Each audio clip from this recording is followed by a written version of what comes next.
Hello everyone. कैसे हो आप? आशा करती हूँ कि सभी स्वस्थ होंगे, मस्त होंगे और सबकी पढ़ाई बहुत ही बेहतरीन तरीके से चल रही होगी। तो मैं हूँ सोनिया और मेरे यूट्यूब चैनल में आपका स्वागत है। आज हम बात करने वाले हैं स्पेशली हाउसवाइफ्स के लिए कि हाउसवाइफ अपना टाइम मैनेजमेंट कैसे करें, क्योंकि बहुत मुश्किल हो जाता है एक हाउसवाइफ के लिए टाइम मैनेजमेंट करना और अपनी पढ़ाई में कंसिस्टेंसी बना के रखना। और पढ़ाई हो जाती है लेकिन कंसिस्टेंसी बनाना बहुत ज़्यादा मुश्किल हो जाता है, क्योंकि ना इतनी सारी चीज़ें हो जाती हैं कि सब कुछ मैनेज करना बहुत मुश्किल मुश्किल हो जाता है। तो आज मैं कुछ 2-4 पॉइंट्स लूँगी जिनके ज़रिए बताऊँगी कि एक हाउसवाइफ कैसे अपनी पढ़ाई में कंसिस्टेंसी बना के रख सकती हैं।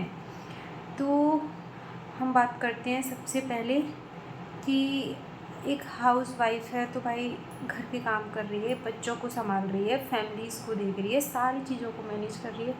तो ना सिर्फ उसका और स्टडी भी कर रही है, तो फिर वो थोड़ा मुश्किल हो जाता है अपनी स्टडी में पूरी तरह से खुद को डिवोट कर पाना, कि खुद को पूरा उसमें पढ़ाई में मतलब रख पाना।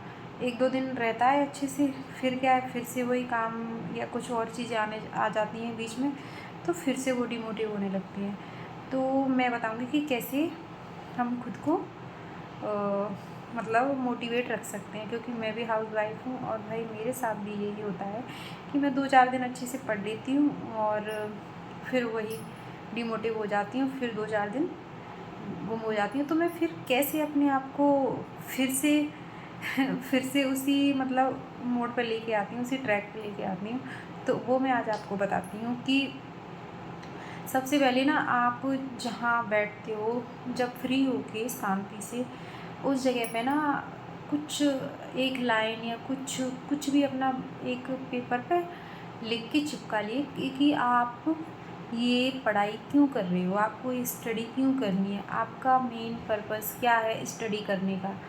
जब आप एक लाइन लिख के चिपका लोगे ना, तो जब भी आप थक के आओगे ना और आपको लगेगा कि नहीं पढ़ना, तो जब उस लाइन को देखोगे ना तो आपको समझ में आएगा कि हाँ यार, नहीं, मुझे पढ़ाई करनी है और मुझे अपने ड्रीम पूरे करने हैं। तो सबसे मुझे ये चीज़ ना सबसे बढ़िया लगी है कि जब भी मैं डिमोटिव होती हूँ ना, तो मुझे लगता है कि हाँ, उस लाइन को देखा, हाँ मुझे करना है फिर भले ही थोड़ा पढूँ, शुरू करूँ, भले 15 मिनट पढूँ लेकिन पढ़ती हूँ। कितना भी थकी हूँ ना, तो ये ना काम करता है, ये अच्छे से काम करता है। तो सबसे पहले आप ये कर लीजिए कि जहाँ अपना बेडरूम है या जहाँ आप स्टडी करते हो वहाँ पे अपना चिपका लीजिए एक लाइन में कि ये रीज़न है और मैं इसलिए सक्सेस चाहता हूँ। जिस तरीके से आप लिखना चाहो भाई, बस अपने माइंड में सेट कर लीजिए कि हाँ, ये रीज़न है कि मुझे इसलिए ये चीज़ करनी है।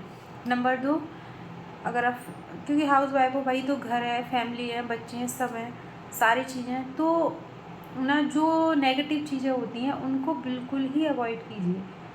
किसी ने कुछ बोला, आपने दिमाग में रख लिया, सोचते रहे, जितनी भी आपकी एनर्जी थी सब वेस्ट। तो मेरा मानना है कि जब आप स्टडी कर रहे हो ना, तो भाई किसी की सुनो मत, अपने दोनों कान बंद करो और सिर्फ अपनी स्टडी पे फोकस करो। किसी से कुछ लेना देना नहीं है। जब आप अपनी तैयारी कर रहे हो, किसी की सुननी नहीं है, किसी पे ध्यान नहीं देना है। जिसको जो बोलना है बोल भाई, जब मेरा सिलेक्शन हो जाएगा मैं सबसे बात कर लूँगी। तो बस ये चीज़ नंबर 2 पॉइंट ये याद रखना है कि हाँ, जितनी भी नेगेटिव नेगेटिव लोग हैं उनको अवॉइड करो, नेगेटिव चीज़ें हैं उनको अवॉइड करो। जो आपको स्ट्रेस दे रहे हैं ना, उनको बिल्कुल ही स्किप कर दो अपनी लाइफ से। तो नंबर 2 ये बहुत बढ़िया रहेगा, क्योंकि ये ना, एक तो आप काम कर रहे हो उसमें पूरा थक जाते हो, फिर आप दूसरों की नेगेटिव बातें सुनते हो, तो उनसे ना आपकी एनर्जी बिल्कुल लॉस हो जाती है, बिल्कुल ख़त्म। तो वही मेरा मानना है कि बिल्कुल सुनो ही मत, जो बोल रहा है बोलो, कोई फ़र्क नहीं पड़ना चाहिए। आप कितना भी कर लो, कोई खुश होने वाला नहीं है आपसे। तो नंबर 2 पॉइंट ये याद रखो। Number 3, time management. Time management कैसे करें? तो एक हाउसवाइफ को तो फिक्स नहीं है कि वो ना टाइम टेबल बना के पढ़ सके अपना, कि हाँ आज मैं इतने टाइम से इतने टाइम तक पढ़ लूँगा, इतने टाइम से बच्चे हैं जिनके पास फैमिली है जो रह रहे हैं, तो वो टाइम के अकॉर्डिंग टाइम टेबल बना के नहीं पढ़ सकते। कुछ नहीं, आप काम से फ्री हो जाओगे तो कोई ना कोई रिश्तेदार आ टपकेगा, तो वहाँ आपका टाइम टेबल बिल्कुल ख़राब हो जाएगा। तो आप ना अपनी अकॉर्डिंग टाइम, अपने माइंड में टाइम टेबल बना के चलिए, ना कि पेपर पर टाइम टेबल बना के चलिए।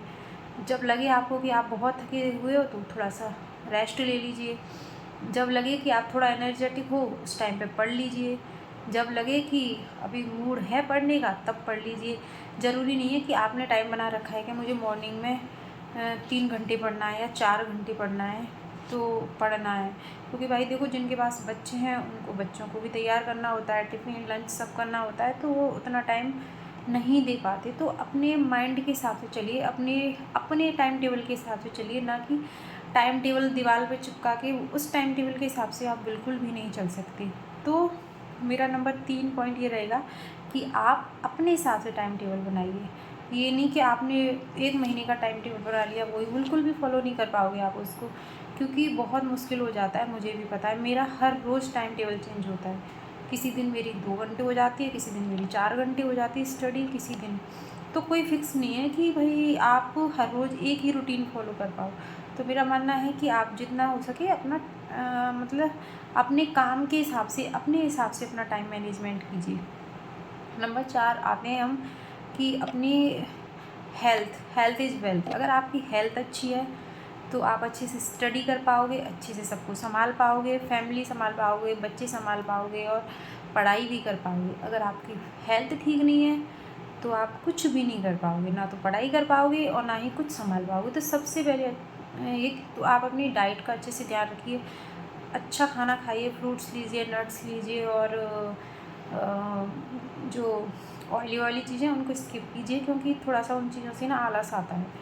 तो हेल्दी चीज़ें खाइए और अच्छी से नींद लीजिए। मैं ये नहीं कह रही कि 8-10 घंटे की नींद लीजिए, क्योंकि नींद तो जितना आप सोओगे ना उतने ही आपका मन नहीं भरेगा और सोने का मन करेगा और सोने का मन करेगा। तो इतना नहीं लेना, जितना आपको नीड हो ना उतनी नींद लीजिए। आपको लगे कि हाँ, मुझे इतनी नींद फ्रेश कर रही है, मेरा माइंड ठीक कर रही है, उतनी नींद लीजिए, ना कि बहुत ज़्यादा आप सोते रहिए। हाँ, 5-6 घंटे की नींद मैं मानती हूँ कि लेनी चाहिए, क्योंकि इससे ज़्यादा आप नींद नहीं ले सकते। क्योंकि सारे काम करने के बाद इतना 8-10 घंटे आप सोचो ले लो, तो वो भैया हाउसवाइफ़ के लिए इतना टाइम नहीं होता है उसके पास।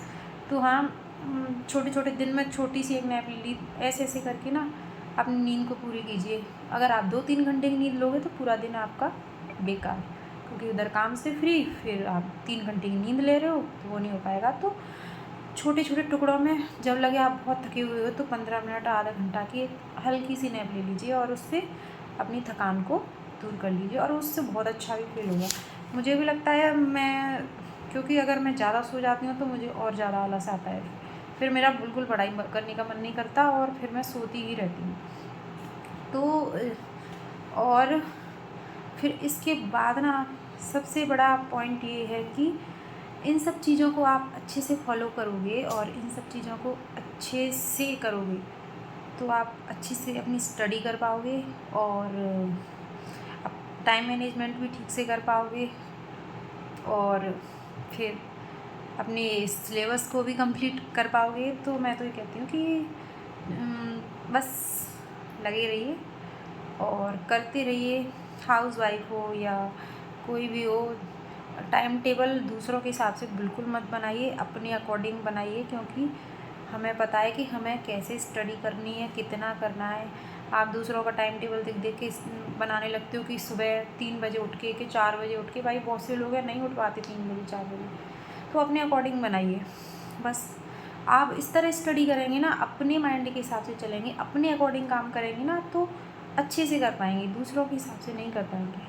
तो बस आज के लिए इतना ही, फिर मिलती हूँ फिर कल कुछ नए टॉपिक के साथ, नए हिंट्स के साथ। और अगर आपको कुछ किसी और टॉपिक पर मुझसे कोई बात करनी हो तो प्लीज़ मेरे कमेंट बॉक्स में आके मुझे बताइए कि किस टॉपिक पे आपको मुझसे बात करनी है, क्योंकि जो मुझे लगता है ना, जिस दिन मुझे जो फील होता है मैं उस टॉपिक पे ही आपसे बात करने लग जाती हूँ।